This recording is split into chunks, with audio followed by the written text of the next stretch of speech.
Hey guys, what's Gump here? In today's video, I'm going to be talking about the Nintendo GameCube and my experiences growing up. I find it to be a really fascinating thing because it just so happens to be one of the first consoles I've ever played as a kid, I believe. So it was the GameCube or the Game Boy Advance in the early 2000s. But I definitely remember playing the GameCube the most. The thing you gotta remember at the time was Nintendo in the mid to late 2000s was kind of rocketing sky high because they were kind of struggling, or they weren't like competing with Sega at the time with the console wars with the SNES and the Dreamcast and the Sega Saturn and all those things. And then they made the N64, which really like brought 3D into the realm, but the PlayStation overshadowed it because the PlayStation was like one of the most innovating and like almost powerful like consoles of the time made by Sony.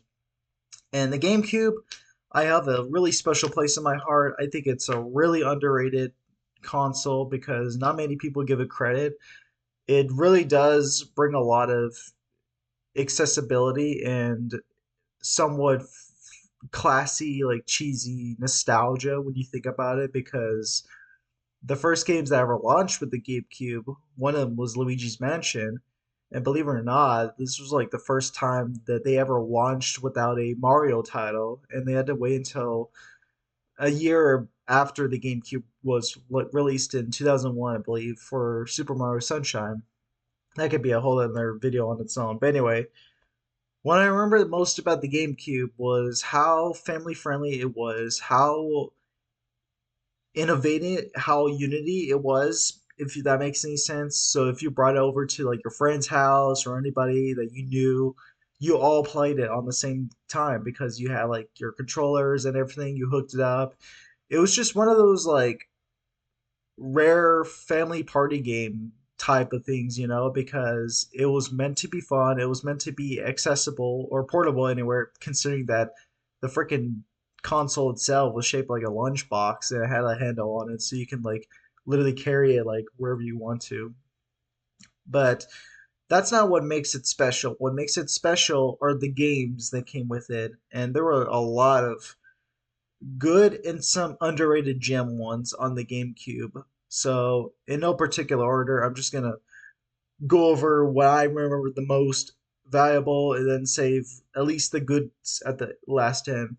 So, Animal Crossing. So, this is one of those games I was introduced and I didn't understand the whole gotcha, like, not like gotcha, it's sort of more like a Second Life, the video game, if that makes any sense. Basically, you're just like some new villager. You go into town, you make friends, you pay off your never-ending house debt to Tom Nook, and it's just kind of like a relaxing game. It wasn't sweaty, it wasn't competitive. It was more like a Second Life. Again, as I said before. Um, Legend of Zelda Wind Waker. This game was absolutely phenomenal. I love the cell shaded graphics. I love the music, and that's the thing about Nintendo games is their music are very are very pleasing to the ear and very catchy. You can at least name one track from a Zelda game, and somebody will tell you, "Oh yeah, I know where that game's from."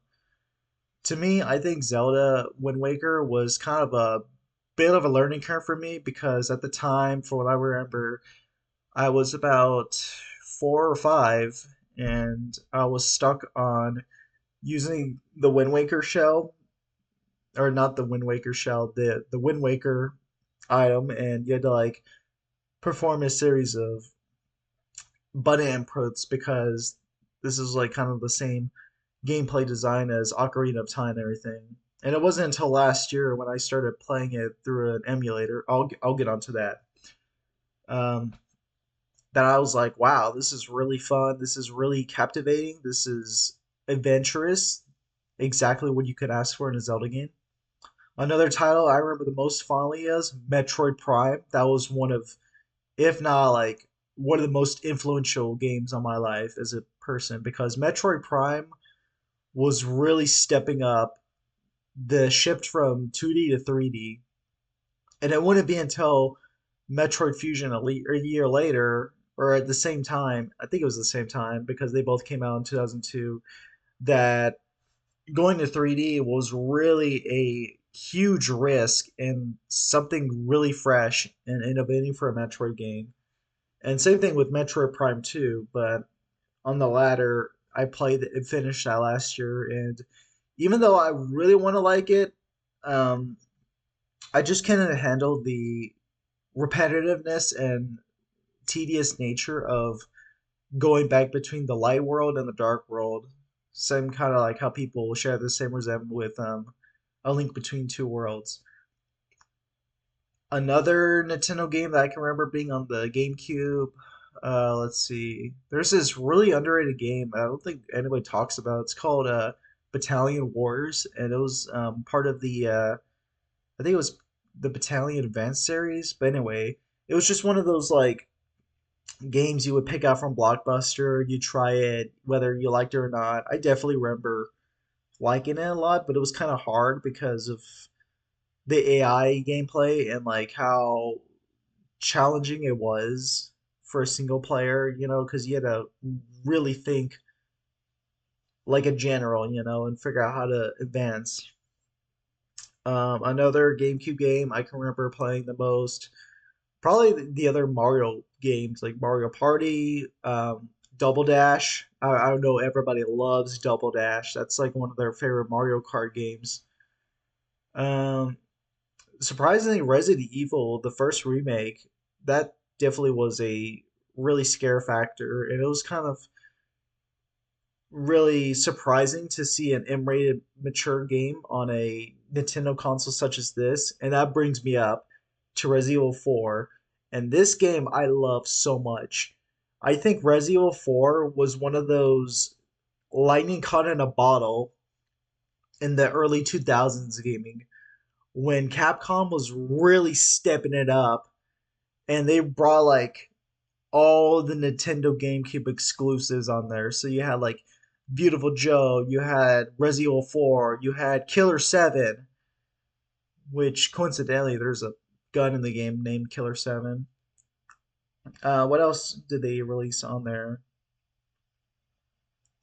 There was like some other games I can't remember top of my head, but yeah, Resident Evil 4 definitely had a lot of influence and impactful on my life because it was just so engaging. It was so intense. It was so scary, even. Like, I'll never forget how scared I was when I saw Dr. Salvador and hearing that grueling chainsaw sound effect. But anyway, going on to other areas of the GameCube game, I especially love the ergonomics of the controller. I think the controller design is phenomenal. It really suits the modern day video game like controller design you could ever think of. You had two joysticks, you had a button pad or a number pad, whatever you call it. You had the A button, you had the B button, you had the shoulder pads, or the shoulder triggers actually. You had the X and Y button, and then you had like a button in the middle. I think that was just for resetting the console or something like that. I mean, that's pretty useless. But yeah, it definitely was a candy for Nintendo fans and everyone else because when you think about it, that GameCube controller is still being used today, even at like modern day Smash tournaments.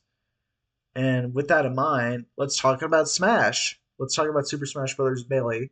This game, oh my god, it is one of the greatest games of all time. Like I can't stop like thinking about it every time I hear the main menu or the theme to it. Like it's so iconic. It's so good. It's really like a huge impact on gaming culture overall because everyone and their mother knows what Super Smash Brothers Melee is. Like if you say like who you main, they'll be like, "Oh yeah, I used to main Fox back in the day or something or Marth."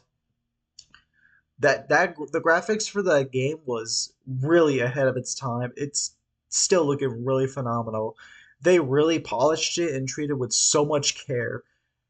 But it's such a shame because the GameCube underperformed along with other video game consoles like the Xbox, the PlayStation 2.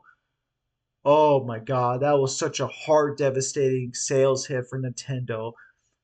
They didn't think that the PlayStation 2 was going to release the same time the GameCube was. The PlayStation 2 released in 2000, the GameCube and the Xbox released in 2001. So imagine how high of a moral hit for Nintendo was devastating when they heard that the PlayStation 2 was outselling them like 3 to 1. And that is just crazy right there. I could also make a video talking about PlayStation 2. I've also grown up playing that console as well and the Xbox. Um, I could combine both of them if you want, but anyway, let's just get back on the GameCube because there's so much more to talk about it. The GameCube, I really think that it's really one of the most important video game consoles of of the past like generations because it really brought a lot of audience retention and player engagement to it. Because when you think about it, there's no other person on this planet that hasn't played the GameCube in the mid 2000s or late 2010s, that's still using it. Like it's just so iconic and catchy worthy. Like, yeah, people still play the Super Nintendo, but it's not as prevalent as the Nintendo GameCube, at least from what can recall, because the GameCube was just one of those consoles you had to play at the time. You had to figure out like what was the mystique and what was the like energy radiating from the console or the lunchbox itself. I also figure out that it's also a tragedy in the IPs themselves because one of the most grand examples I can think of when I talk about Nintendo GameCube games and how fans will have to wait for like a decade or so later is Star Fox. So there's only two Star Fox games that only came out on the GameCube. There's one made by Rare. Don't even get me started on that topic. Like I could delve deep into that. And then there's one um, made by Namco. And both of those games were under the radar that they're just Star Fox games. And when will fans get the next Star Fox game? And not until Star Fox Command, which released in 2006 or 7. I think it was around that time when the next generation was already launching.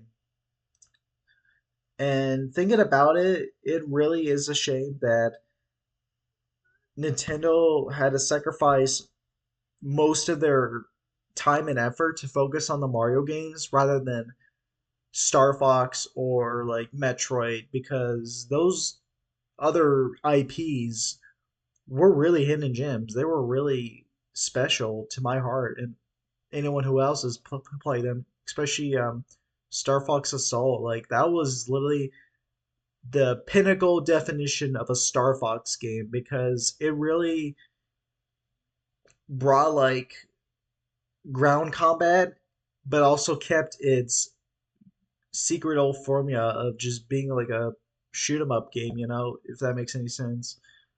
But yeah, um, overall, I think the GameCube really was a weird but really eccentric console at the time because it really just brought a lot of people together. Even if you couldn't afford like an Xbox or a PlayStation 2, there was always the GameCube, save for those worthy or redeem worthy. And the games on it, from what I played, were really nostalgia worthy and they were really enjoyable. And that'll bring me into talking about the Dolphin emulator. And I want to argue that emulation is not illegal. I highly believe that preserving games is beneficial and smart for the future generations because when you have to realize that just because the console is like 20 years old doesn't mean you have to stop playing the games or keep on buying like re-released games or re-imports or anything. You want to experience those authentic moments, you know? And I say for the Dolphin emulator, please Nintendo, don't strike me with the ninjas. I want to say the Dolphin emulator really brought a second chance for me to finish and complete the games I never got to as a kid. Last summer was the best summer of my entire life. I spent every single day on this desk playing my GameCube games I never got to finish. And they were absolutely stellar. I remember like just staying up really late, like trying to complete those games, especially the Metroid Prime games. I finally completed those, and I felt really good about myself that I was able to beat a Metroid Prime game and then live to tell the tale, you know? But other than that, yeah, I mean, compared to what Nintendo was like 20 years ago, it really shows you how far technology and video games have come. And there's still that philosophical debate on fun and if it should be focused more in game design rather than trying to profit off the player base, you know, because fun is what really makes those moments memorable and what really gets you to discuss and share with others. And I think the GameCube really did that job. It checked off the mark, and yeah, it really certainly was a good time playing it, and I really miss it a lot. I hope everyone can take away from this video that it's okay to emulate your games. It's okay to play your childhood games even when you can never beat them. It's okay to look back in the early to mid 2000s and realize that we were just so having so much fun, you know. It was just a simple time and we didn't have to worry about anything but ourselves. And so yeah, that's about it. See ya.